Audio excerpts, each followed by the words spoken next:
오늘 주시는 말씀 데살로니가 전서 5장 16절에서 18절까지 봉독해 드립니다.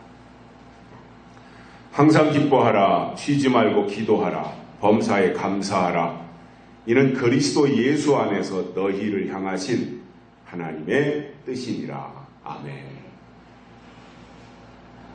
한 주간 동안도 불안한 가운데서도 건강하게 지내셨죠? 언제나 이 우한 폐렴이 끝날지 참 걱정스럽습니다.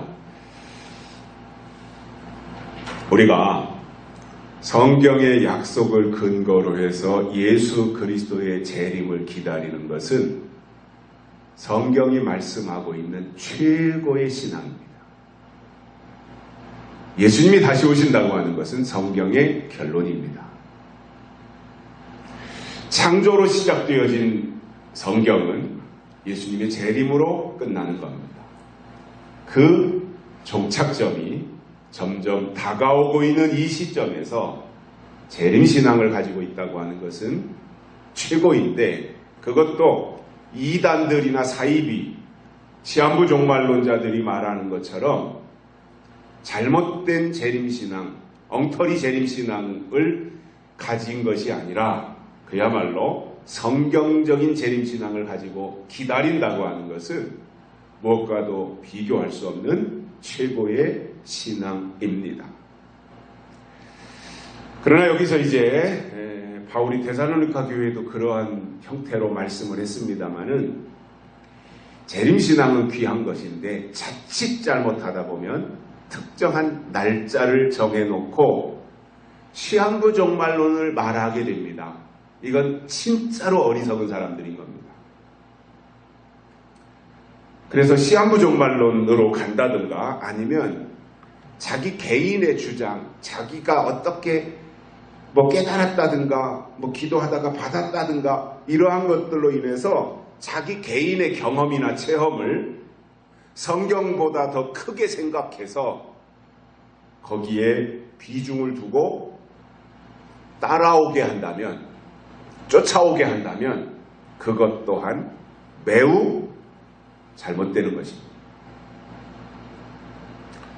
여러분, 추종자가 될 것이냐 아니면 관찰자가 될 것이냐, 그 차이는 엄청납니다. 추종자냐 관찰자냐. 추종자가 되면 맹종을 하게 됩니다. 추종을 한다고 하는 거 있잖아요. 그러니까 분별력이나 비판 능력을 상실하는 거예요. 추종을 하면 맹신을 하게 되잖아요. 그러나 관찰자가 되면 분석하고 분별하고 견제하고 비판이 가능해져서 올바로 갈 수 있습니다. 우리가 정말 자유민주주의 국가에서 살고 있다면 우리는 관찰자가 되어야 됩니다. 신앙적으로도 우리는 하나님의 말씀을 또는 교회가 어떻게 움직이고 돌아가는지에 대해서 관찰해야 됩니다. 하나의 국가가 있잖아요. 정부가 있잖아요. 정부의 시스템은 얼마든지 독주할 수 있어요. 그 독주할 수 있는 것을 견제하고 감시하는 기능이 국회예요. 그런데 정부와 국회가 한 통속이 된다면 얼마든지 독재할 수 있는 거예요. 자, 여기 시청이 있어요. 시청의 행정기관이잖아요. 시는 시장이 있어가지고 행정기관이 있어요. 근데 그 시청에는 인사권도 있고 또 예산권, 돈을 쓸 수 있는 권한이 시에 있잖아요. 그러면 시장이 그 돈을 가지고 또 인사권을 남용할 수 있단 말이에요.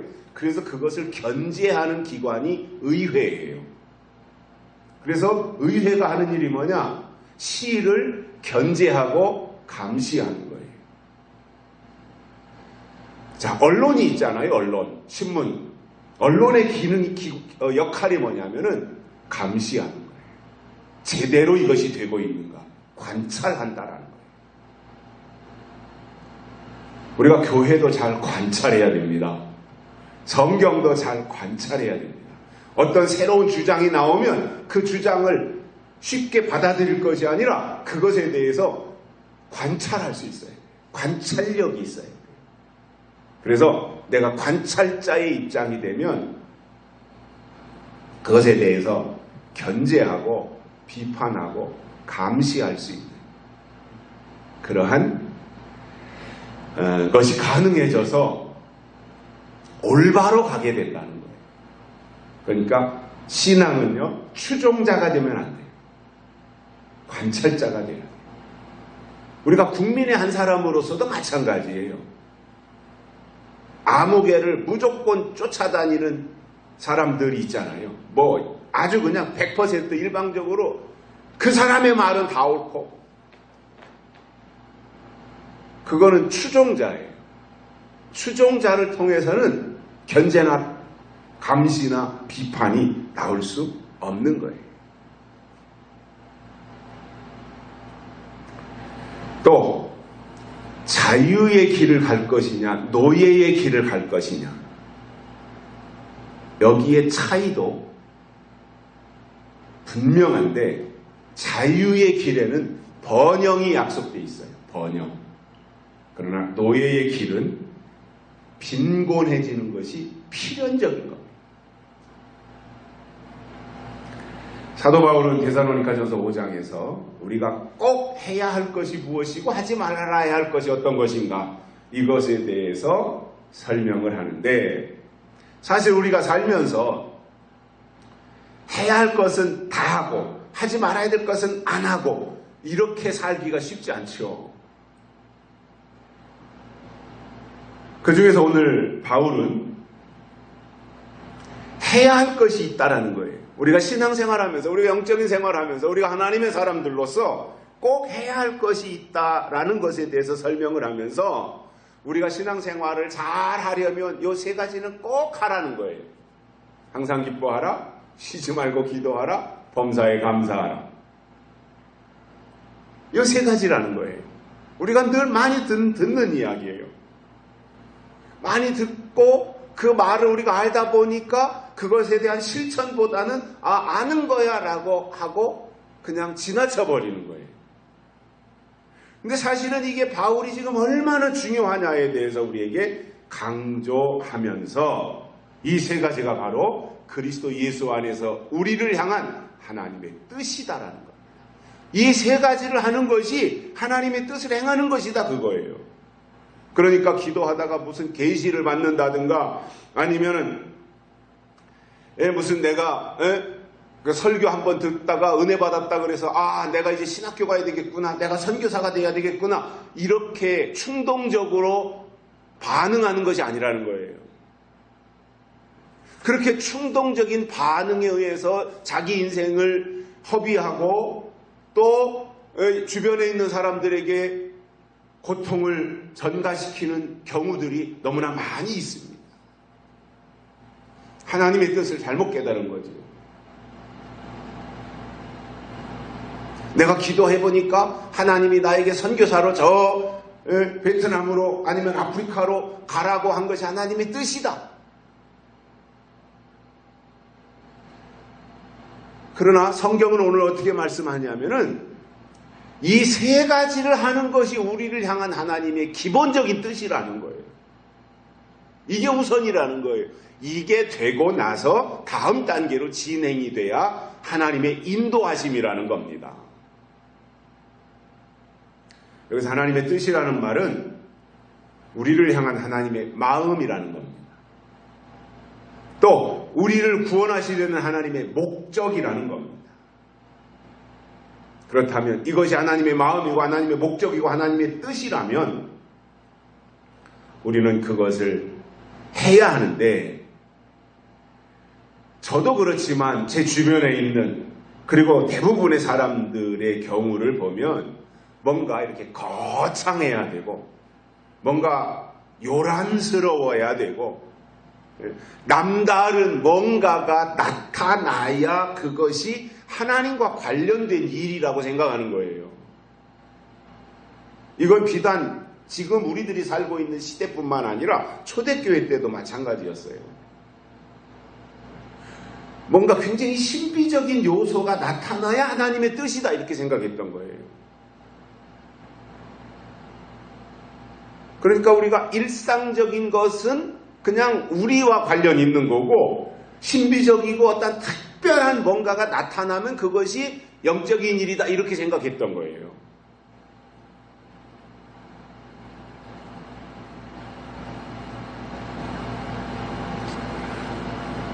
그러나 사도 바울은 오늘 본문에서 우리를 향하신 하나님의 뜻이 무엇인지 알려주시는데 이 말씀을 통해서 오늘 세 가지를 깨닫고 은혜를 받겠습니다. 첫째로는 항상 기뻐하라입니다. 자, 여기서 기뻐하라는 이것은 우리에게 선택권이 있는 게 아니에요. 지금 이 문장이 해도 되고 안 해도 되고 이게 아닙니다. 항상 기뻐하라 명령형으로 되어 있다는 거예요. 우리의 선택형이 아닙니다. 하나님이 명령하신 겁니다. 항상 기뻐하라 이것이 하나님의 명령이라면 하나님은 우리에게 그렇게 명령하셨다면 우리는 그것이 의무가 된 거예요.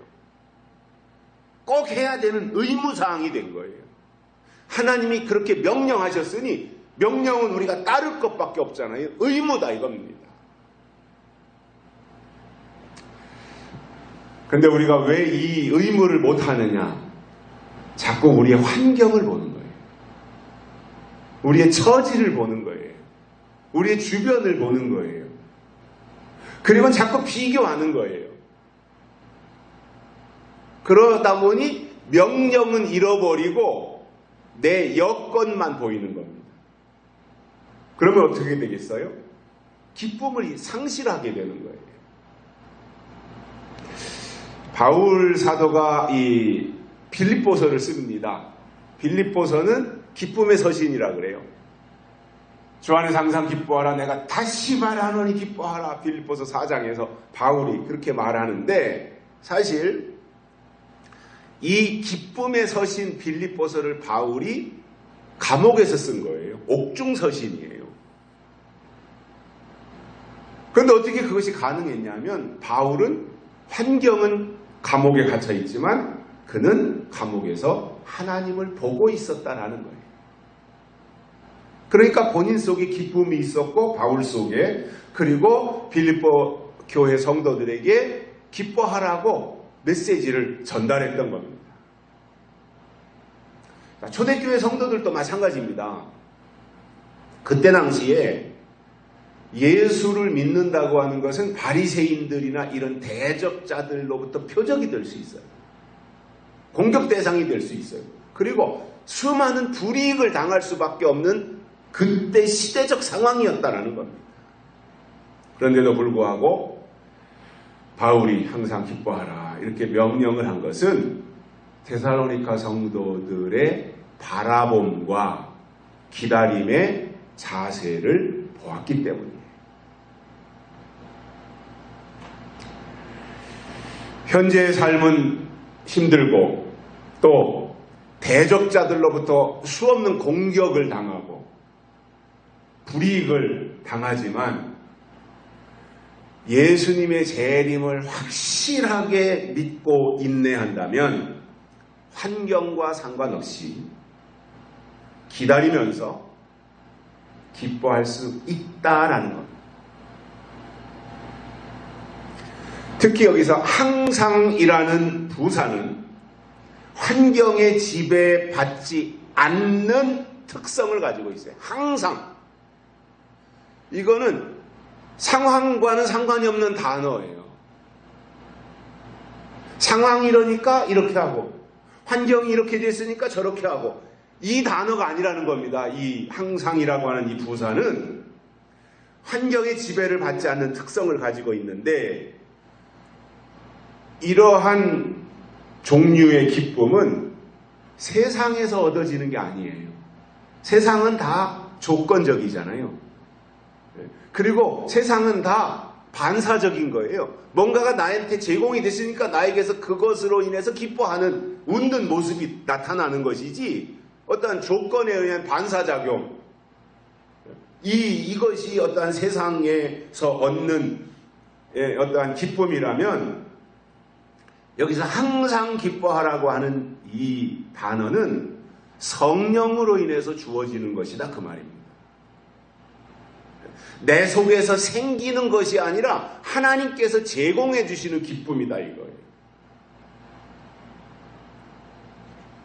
여러분, 기뻐할 수 있을 때 기뻐하는 것은 아무나 할 수 있어요.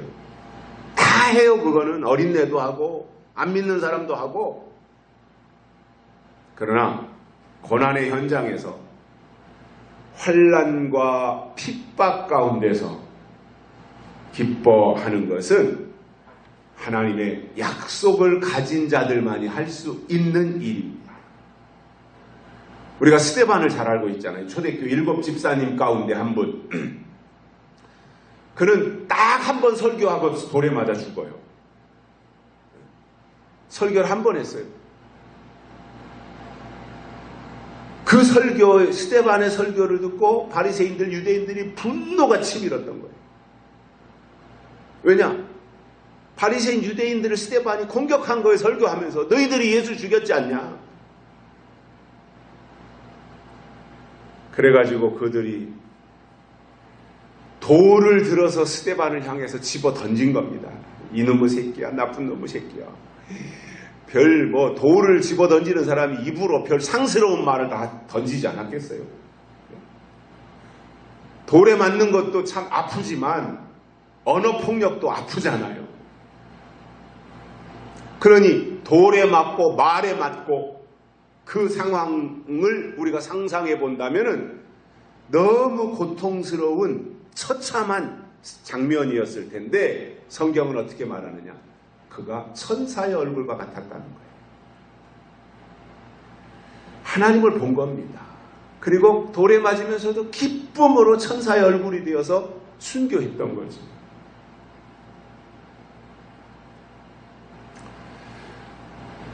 여러분, 우리가 하나님의 사람들이라면 누구를 만나든지 먼저 미소를 보내야 되고요. 기쁨을 보여줘야 됩니다. 왜냐? 이게 첫 번째 하나님의 뜻이기 때문에 그래요. 사람들은 신앙생활 하면서 교회의 직분자라고 하면서 권사님, 장로님 이러면서 자기의 신앙이 특별하고 대단하다라고 생각을 하는데 기뻐하는 이 부분에 대해서는 매우 소홀한 사람들이 있어요. 그래서 얼굴에 그냥 늘 근심이 가득 차 있고 늘 그냥 화난 얼굴로 살고 사람들을 만나도 막 얼굴에 폭발하기 직전에 어떤 분노 지수가 높고 화난 얼굴로 살아가는 사람들이 부지기수예요.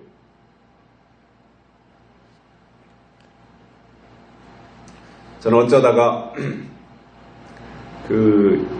신앙생활을 하지 않는 사람들이 새로운 사업이나 어떤 개업식을 하면서 초대받은 자리에 가는 경우들이 있습니다. 근데 가보면 차려놓은 상에 정중앙에 돼지 대가리가 있어요. 그런데 그 돼지 대가리 입에다가는 5만 원짜리도 끼워놓고 1만 원짜리도 꽂아놓고 이렇게 하는데 그 상에 올라간 돼지 대가리는 항상 웃고 있더라 이거. 만든 거지만 물론 돼지를 갖다 놓고 만들어서 그렇게 한 것이지만 돼지 대가리가 한결같이 웃는 모습으로 제사상에 올라가 있더라는 거예요. 저는 그것을 보면서 깨달은 것이 있습니다. 돼지상에도 웃는 돼지가 올라가는구나.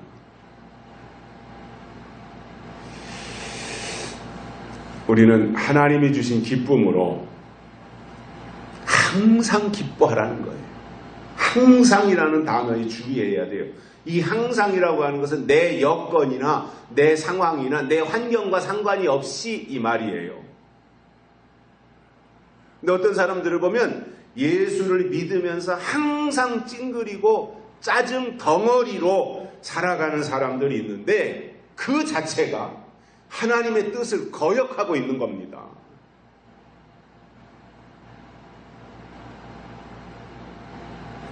두 번째로는 쉬지 말고 기도하라는 거예요. 여기서 쉬지 말고는 어떤 경우도 멈추거나 중단하지 말아라 그 뜻입니다. 근데 사람들은 보면 뭔가 이렇게 좀 편해지고 느슨해지면 뭔가 이렇게 좀 나태해지는 경향이 있어요. 아마 그 사람의 이 구조가 다 그런 것 같아요. 모든 사람들이 다 그래요. 뭔가 좀 편안해지고 그러면은 좀 나사가 풀리는 거죠. 긴장이 풀리는 거고요.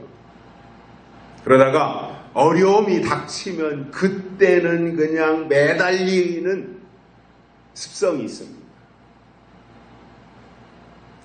근데 성경은 어떻게 말씀하느냐면은 여유가 있든지 아니면 어렵고 힘든 상황이 되든지 상관하지 말고 기도하라 하는 겁니다. 조건과 상관없이 상황과 상관없이 기도하라 이 말씀을 해주고 있습니다.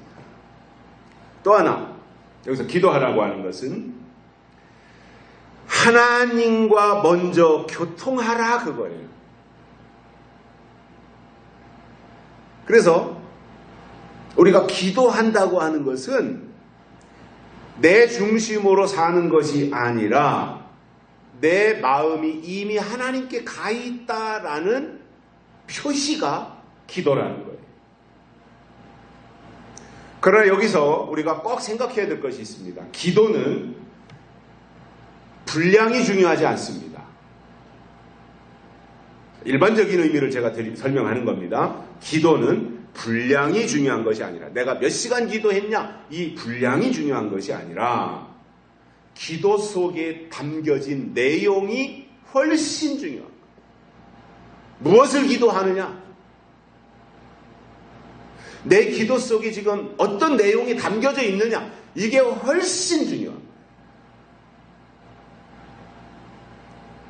밤을 지새워서 철야하면서 5시간, 6시간 기도했는데 그 기도의 내용에 담긴 것이 아무것도 없이 그냥 주여 주여나 하고 반은 졸고 반은 자가면서 그냥 뭔가 자기 율법에 의해서 그렇게 한 기도가 무슨 의미가 있습니까?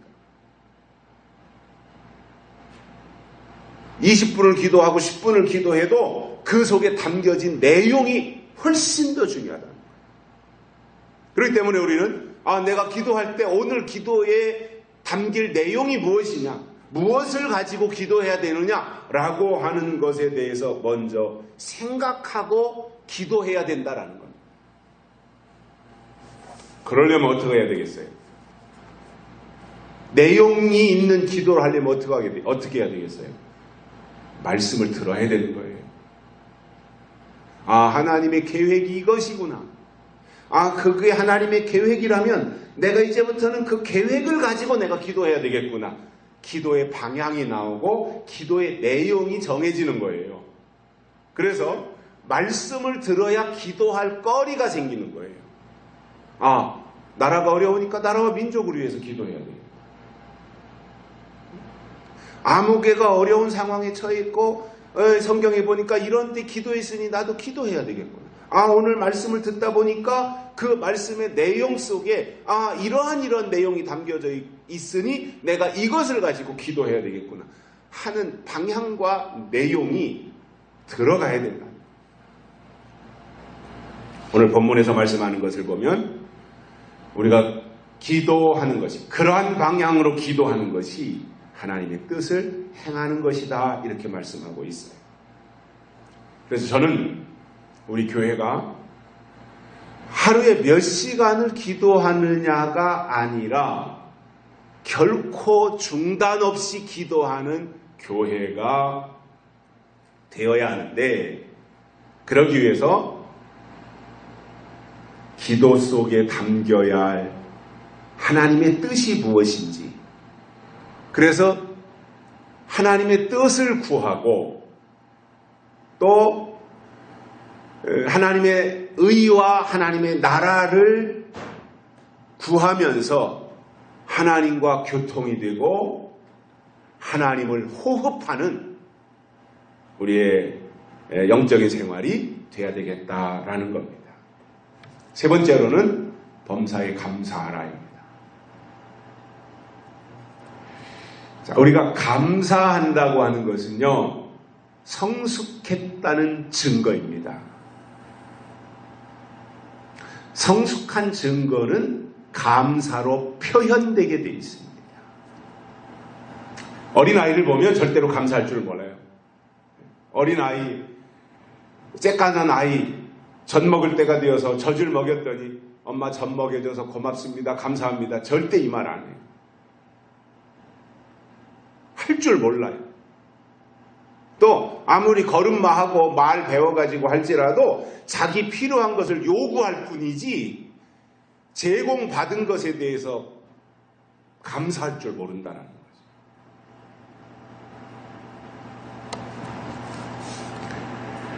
그렇기 때문에 감사를 어느 정도로 고백하고 표현하느냐가 그의 신앙의 성숙도를 가름하는 척도가 되는 거예요. 특히 바울이 범사에 감사하라고 말씀하는데 사실 이렇게 하기가 쉬운 건 아닙니다. 범사에 항상 기뻐하라. 이 항상이 어렵듯이 쉬지 말고 기도하라고 그럴 때 기도는 할 수 있지만 쉬지 않고 꾸준하게 한다고 하는 것이 어렵듯이 감사하는 거 할 수 있지만 범사에 하는 것은 쉬운 게 아니다라는 거예요. 그러니까 앞에 붙어있는 이 부사가 이게 훨씬 더 우리가 더 중요하게 생각해야 되는 부분인데 어렵지만 그것이 가능한 것은 모든 상황 가운데서 역사하시는 하나님을 신뢰한다면 감사하게 된다는 겁니다. 자, 감사의 방법이 있습니다. 어떻게 감사할 것이냐? 방법. 마음으로 감사할 수 있어요. 또 말로, 입술로 감사할 수 있어요. 그리고 물질로 감사할 수 있어요.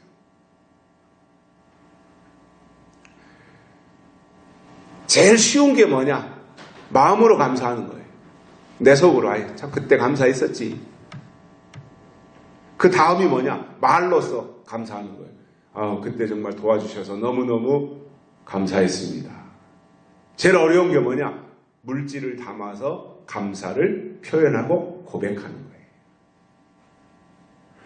근데 하나님이 요구하시는 진짜 감사는 뭐냐면은 마음으로, 입술로, 물질로 이 세 가지를 다 포함하는 감사가 하나님이 원하시는 진정한 의미의 감사라는 거예요.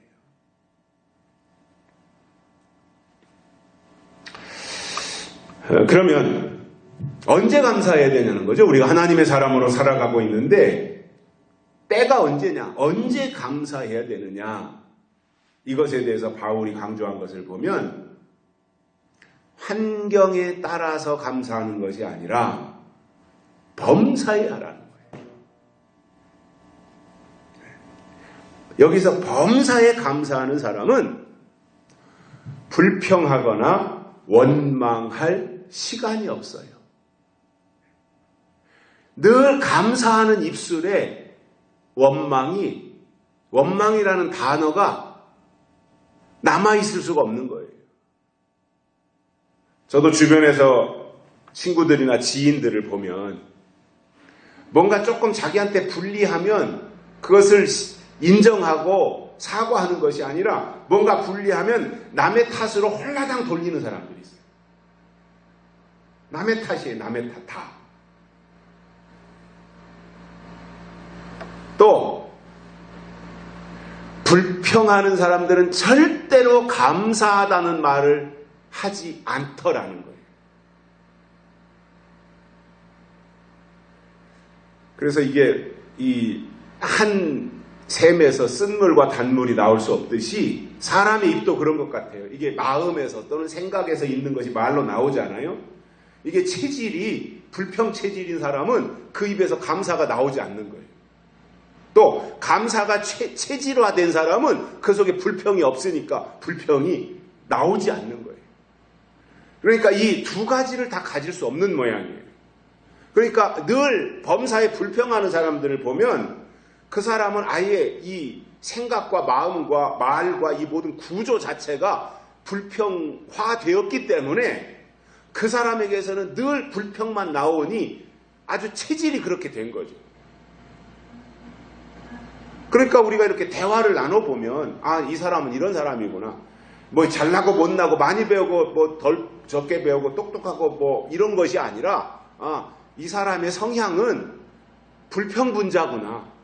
아, 이 사람은 감사 체질이구나. 이런 것들이 대화를 통해서 해보면 아는 거예요. 그럼 그 사람을 보면 아, 그냥 이렇게 우리가 견제할 수 있게 돼. 아, 이 사람은 범사의 불평분자니까 그냥 보면은 인사나 하고 이렇게 하지만 깊은 관계는 맺을 수 없는 사람이다. 이러한 성향 분석을 우리가 다 하고 만나잖아요. 어렸을 때야 그런 게 없으니까 불평분자인지 감사분자인지 이게 모르니까 없으니까 아직 그의 성향이 안 만들어졌으니까 어렸을 때는 그냥 같이 딱지치기 하고 같이 운동장에서 공 차면서 놀기도 하고 줄넘기 하면서 놀기도 하고 어렸을 때는 다 그렇지만 이게 커가면서 그의 환경에 의하여서 그의 성향이 만들어졌기 때문에 그 사람을 만나보면 아, 이 사람이 이런 성향의 사람이구나. 그러니까 그 사람에 대해서는 아, 이 사람은 내가 좀 견제해야 될 사람이구나. 아, 이 사람은 나하고 코드가 같고 상황이 생각이 같으니까 아, 이 사람하고는 좀 가까이 해도 되겠구나. 이러한 것들에 의해서 사람을 사귀게 되는 거잖아요.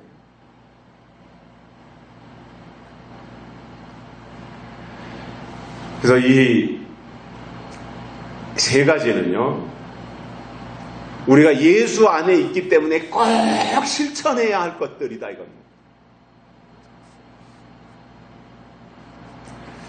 특별히 하나님은 우리가 일상생활을 하는 데 있어서 무리수를 둘 것을 요구하지 않습니다.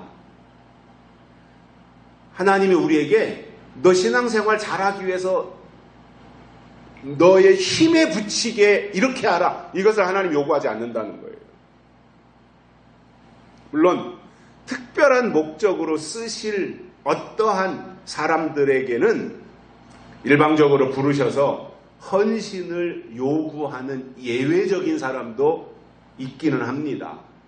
하지만 일반적으로는 우리가 짊어지고 우리가 거뜬히 감당할 수 있는 것을 요구하고 계시고, 그렇다면 우리가 감당해낼 수 있다고 하는 자신감을 가지고 살아가야 될 것을 바울이 오늘 말씀해 주는 거예요. 그래서 이 세 가지를 하는 것이 우리를 향한 하나님의 뜻이라면 이것은 뭐 목돈이 들어가는 것도 아니고 많은 재산을 갖다 바쳐야 되는 것도 아니고 마음만 먹으면 할 수 있는 것이고 해야 하는 일이다라는 거예요. 우리가 신앙생활을 하는 데 있어서 가장 중요하게 생각해야 될 것이 있습니다. 그 첫째가 뭐냐면 하나님의 뜻입니다. 제일 중요한 겁니다. 어떤 사람들은 신앙생활 하는 데 있어서 중요한 목록 첫 번째가 교회라는 사람이 있어요. 물론 중요한 거예요. 왜냐? 거기에 자기가 소속을 했고 거기에 열정을 바쳤고 애정을 쏟았고, 그러니까 교회, 그것도 건물교회, 이것이 주요 목록 1번인 사람들이 있어요. 그런 사람들도 이제 물론 단계적으로 신앙이 더 올라가면 우선순위가 바뀔 수 있겠습니다만은 어떤 눈에 보이는 어떠한 건물이나 뭐 예배당이나 인간관계나 이런 것이 아니라 우리가 정말 하나님이 부르신 믿음의 사람이라면 우리에게 제일 중요한 첫 번째가 뭐예요? 하나님의 뜻이 무엇이냐라는 거예요.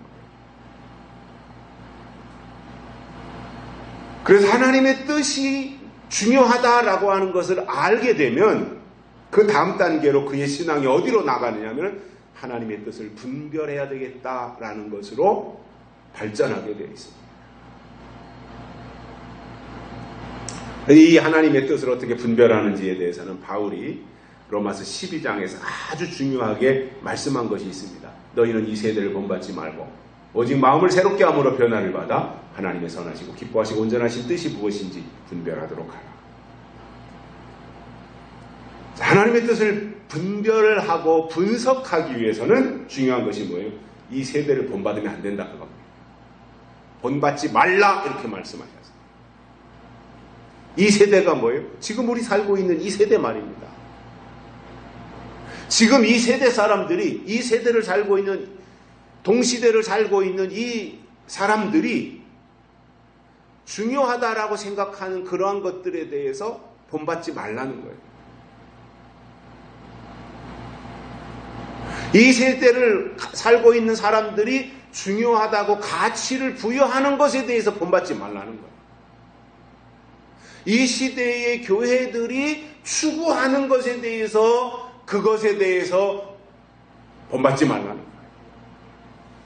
이어서 해야 될 것이 뭐예요? 마음을 새롭게 하라는 거예요.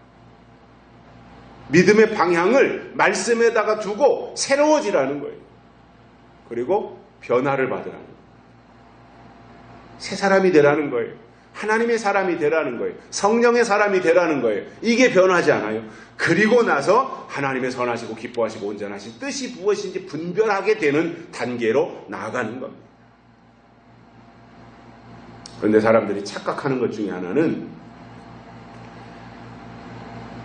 요한계시록에 나타나는 아니면 다니엘서에 나타나는 이러한 말씀을 깨달으면 되지 않느냐, 이게 하나님의 뜻이 아니겠느냐 이렇게 생각하게 된다는 거예요.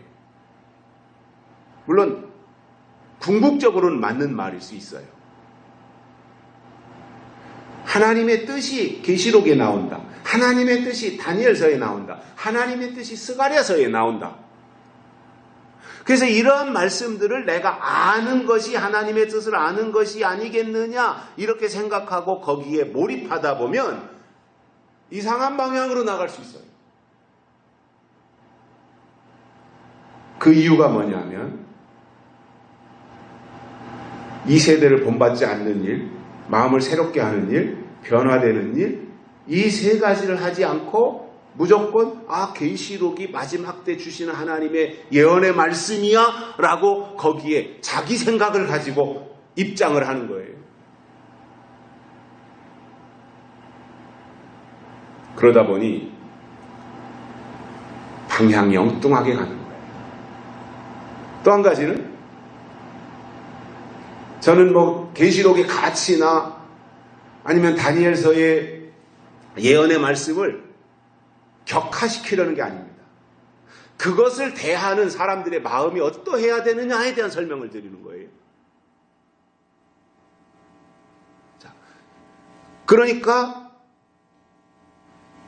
계시록이나 스가랴서나 이런 성경에 있는 특별히 예언서라고 하는 이 부분에 대해서 무조건 내가 습득하려고 할 것이 아니라 그 이전에 항상 기뻐하라, 쉬지 말고 기도하라, 범사에 감사하라, 이러한 조건을 충족시키고 나서 그 입장에서 계시록으로 들어가고 다니엘서로 들어가고 스가랴서로 들어가고 미가서로 들어가야 거기에서 하나님의 의도가 무엇인지를 파악하고 깨닫게 되는 것이지, 내가 반드시 또는 내가 마땅히 해야 될 부분에 대해서는 외면하고 무조건 자기 관점에서 자기 생각을 가지고 다니엘서로 들어가면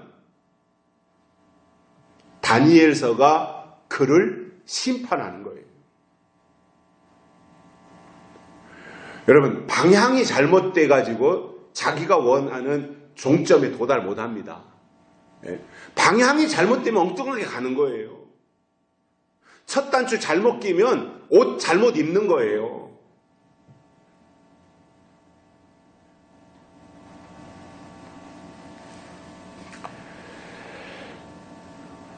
우리를 향하신 하나님의 뜻은 항상 기뻐하라, 쉬지 말고 기도하라, 범사에 감사하라. 이 세 가지이고 이것이 제대로 되면 그 다음에 복음서도 깨닫고 편지서도 깨닫고 예언서도 깨닫게 되는 것이지, 기본적인 이 기초가 없이, 기초를 무시하고 기본을 외면하고 맨날 모이면 남의 흉이나 보고 말이죠.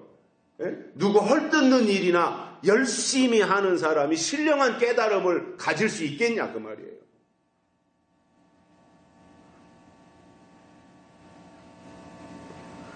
모이면 그냥 누구 흉보느라고 정신없는 사람들이 있어요. 어쩌면 그렇게 남의 단점만 콕콕 집어내는지 몰라요. 그것도 은사인가요? 그건 하나님의 은사는 아니겠죠. 그러고 그냥 어떻게든지 남을 추락시키려고 남의 단점만 끄집어내가지고 남을 좀 세워줘야 되고 남을 높여줘야 되는데 어떻게든지 끄집어내고 헐뜯고 이러는 사람들이 있어요. 그것도 세상 사람들이 그런다면 그러려니 하는데 교회 안에 그런 사람들이 있고요. 그것도 초신자들이 그런다면 아직 거듭나지 않았으니까 그렇다 치는데, 아니 교회 중직들이 그러고 있으면 교회가 어떻게 되는 거예요?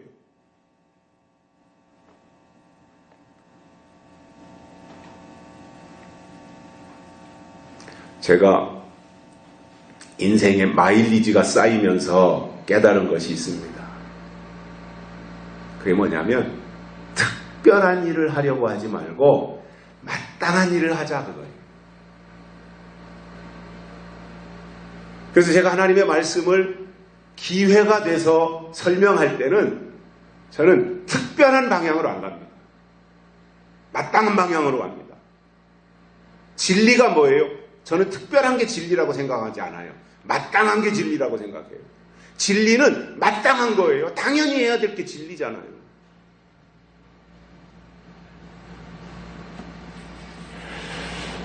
하나님도 기뻐하고 감사하는 사람에게 좋은 것을 주시고 비밀도 알려주시지, 사사건건 찡그리고 말이죠, 불평하는 사람들에게 하늘의 신령한 것을 베풀어 주시지 않습니다. 그런 사람들에게 하나님의 비밀을 알려주시지 않는 겁니다.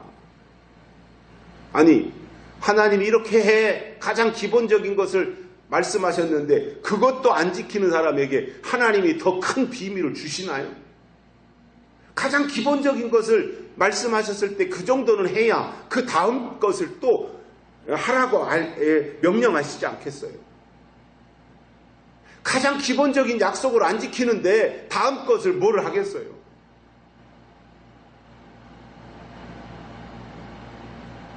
제 얘기를 좀 하면, 어떤 분들은요, 이제 저를 아주 특별하게 보시는 분들이 있어요. 그리고 제가 가지고 있는, 제 속에 있는 것들, 어떤 신앙적인 부분이죠. 말씀과 관련되어진 이런 것들에 대해서 매우 높게 평가해 주시는 분들이 계세요. 저 개인적으로 굉장히 고마운 분들이죠. 그런 분들이.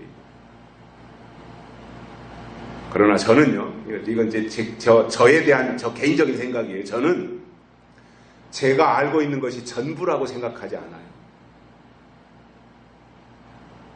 다만 계시록과 관련된 이야기를 한다면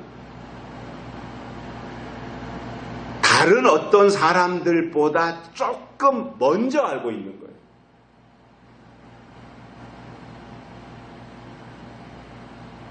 조금 먼저 알고 조금 앞서가고 있는 거예요. 그러다 보니 저 스스로에게 어떤 생각을 늘 주입하느냐면, 어떤 말을 하기 전에 검토하고 점검하고 확인하고, 그래서 근거가, 성경에 어떠한 제시할 수 있는 근거를 가지고 그것을 토대로 해서 하나님의 뜻을 나타내려고 고군분투하고 있다라는 거예요. 저는 저에 대한 저의 평가입니다. 이거는.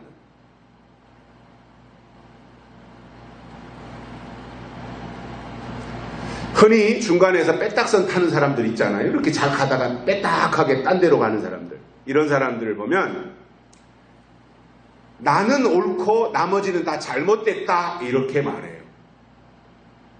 그러면서 하는 말이 뭐예요? 나한테 와라 이거예요. 나한테 와라.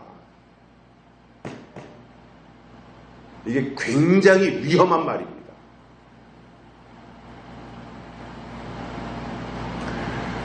그러면 그 다음 단계가 뭐겠어요? 시한부 종말론으로 가는 거예요. 그렇게 가면. 그럴 것이 아니라 내가 조금 먼저 깨달았지만 내가 먼저 깨달은 이것을 하나님이 나에게 깨닫게 해주셨으니 그것을 통해서 다른 사람도 깨닫고 함께 공유할 수 있도록 설명해 줘야 되고 기다려 줘야 된다는. 에이, 그것도 못 알아들어. 여태 신앙생활하고 그것도 못 깨달아. 이렇게 핀잔할 것이 아니라 되도록이면 성경을 근거로 해서 설명을 해줘야 된다.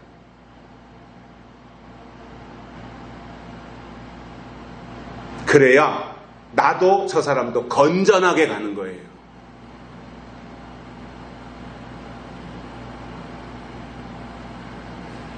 한마디로 제 속에 있는 영적인 것이 내 것이 아니다라는 겁니다. 하나님이 하나님의 것을 조금 먼저 저에게 주셨고, 그러니 하나님의 것을 내가 조금 먼저 깨달았다면 다른 사람들보다 한 발이든 두 발이든 앞서갈 때 그만큼 조심스러운 거예요. 그만큼 주의해야 되는 거예요. 그래서 저는 말 한마디를 하더라도 굉장히 조심합니다.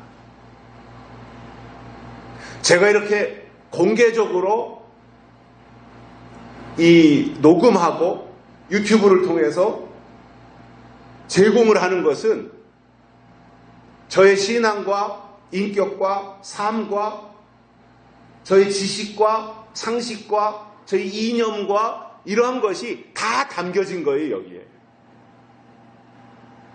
그래서 이것을 이 예배라고 하는 것 속에 담아서 다른 사람들에게 공개하는 거예요.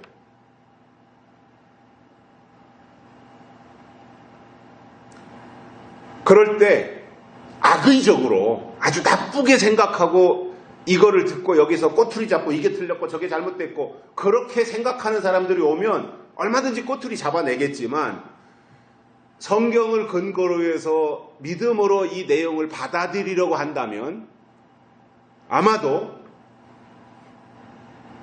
은혜를 받으면 받았지, 그리고 성경을 깨달으면 깨달았지, 여기에서 어떤 특별한 문제는 나오지 않는 거예요. 저는 몇 년 전 일입니다마는 우리와 여기서 함께 신앙생활 하다가 다른 곳으로 가신 분들이 있어요. 신천지라고 하는. 근데 그런 분들이 처음부터 거기 간 것이 아니라 좋은 의도로 열심히 있으니까 처음에는 그 사람들도 자기 주변에서 맴도는 사람들이 신천지 사람들인 줄은 몰랐지 않겠습니까? 그러니까 좋은 의도로 우리 교회 설교 테이프니까 들어보세요. 그때 당시에는 유튜브가 없이 녹음 테이프로 해서 할 때니까 들어보세요 하고서는 좋은 의도로 주었어요. 그럼 그 사람은 우리하고 방향이 다른 사람들이잖아요. 그러니까 그것을 가지고 가서 자기들이 은혜 받는 것이 아니라 저 양반을 자기들이 데리고 가야 되는데, 그렇다면은 저 양반을 공격해야 되는데 저 양반이 듣고 있는 설교를 자기네들이 듣고 이게 문제고 이게 문제고 이게 잘못됐고 이것을 가지고 공격한 거예요.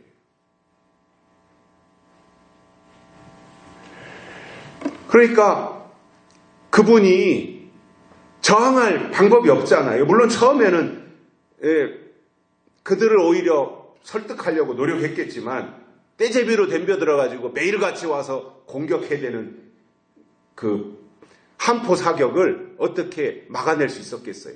그러니까 결국은 그쪽으로 기울 수밖에 없었다 이렇게 생각을 합니다. 그러나 저는 그 사람들이 그런 식으로 꼬투리를 잡았지만 그러나 제가 내용을 전체를 놓고 검토하고 또 점검해 볼 때 문제가 없는 거죠. 저 나름대로 공개할 때는 저의 모든 것을 거기에다가 담는데 제 사사로운 개인의 생각이 아니라 성경과 성령을 통한 하나님의 뜻을 거기에 포함하는 내용이다 보니 주저하거나 염려하지 않고 다만 어떻게 하든지 거기에 하나님의 말씀이 들어가고 하나님의 계획과 뜻이 포함되어야지 내 것을 거기에 섞어서는 안 된다 라는 마음이 저의 기본적인 생각인 겁니다. 그러다 보니 거기에 사사로운 제 욕심이 들어갈 리가 없어요. 사사로운 제 욕심이 거기에 왜 포함되겠어요? 또 그것 가지고 제가 우쭐하거나 과시할 마음도 없어요. 30대 젊은 사람 같았으면 그랬을지 몰라요. 사람들이 환호하니까 어떻게 우쭐할지 모르지만 나이적으로도 이제 그러한 단계는 다 지나갔고 다만 그것이 하나님의 것이고 하나님의 것을 내가 조금 먼저 깨달았으니 나는 말 한마디라도 주의하고 거기에 나 개인의 생각이 포함되지 않도록 늘 조심해서 하나님의 뜻을 나타내려고 노력하고 있다라는 겁니다. 말씀을 마치겠습니다. 오늘 우리에게 바울을 통해서 주신 말씀처럼 아주 쉽고 간단하고 다 아는 내용인데 사실상 이것을 우리가 실천하지 못하고 살아가지만 이제부터라도 우리가 항상 기뻐하고 쉬지 말고 기도하며 범사에 감사하는 가운데 이것이 우리를 향한 하나님의 뜻이라고 하는 것을 알고 그 뜻을 온전히 이루어드리는데 우리가 사용되는, 쓰임받는 하나님의 사람들이 되시기를 주의 이름으로 축복합니다. 살아계신 하나님 아버지 감사합니다. 오늘 또 우리를 불러주시고 귀한 자리에서 말씀을 통해 하나님의 음성을 듣게 해주셔서 감사를 드립니다. 오늘 또 주신 말씀 우리가 의미 있게 깨닫고 하나님의 뜻으로 받아들여서 우리의 삶이 변화되어지고 기뻐하며 감사하며 기도하는 삶이 되게 해 주옵소서. 행여나 눈에 보이는 우리의 세상 것들 때문에 우리의 주변 환경 때문에 우리의 믿음의 기초가 흔들리지 아니하게 하시고 세상과 구별되고 세상과 격리되어져서 하나님의 뜻으로 살아가는 저희들 되도록 도와주시옵소서. 다시 오실 예수님의 이름으로 간절히 기도드리옵나이다. 아멘. 344장 부르시면서 헌금 드리시겠습니다.